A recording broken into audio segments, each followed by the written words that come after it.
Les deux recommandations principales d'hygiène de vie lorsqu'on a une hépatite C sont d'abord de ne pas boire d'alcool, et même des quantités relativement peu importantes d'alcool quotidiennes peuvent aggraver la maladie du foie et la faire évoluer plus vite. Donc il faut faire très attention à ça. C'est aussi une des raisons du traitement, c'est de pouvoir boire normalement un petit peu de temps en temps.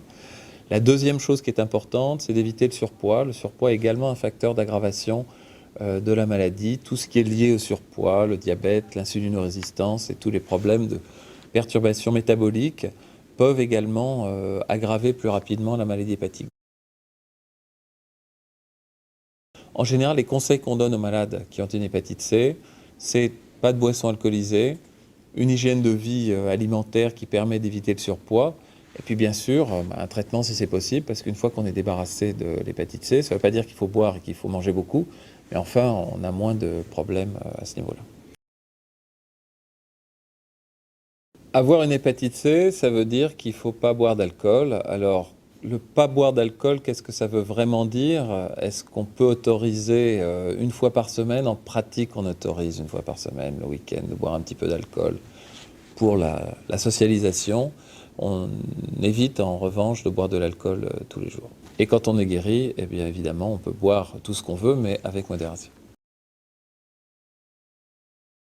Le traitement a des effets secondaires. La pénibilité est variable selon les individus. Il y a des effets secondaires qui peuvent être un petit peu embêtants, mais qu'on maîtrise bien. C'est le syndrome pseudogrippal à l'injection d'interféron. Avec un peu de paracétamol, c'est quelque chose qui est assez facile à contrôler. C'est un traitement qui est souvent un petit peu anxiogène.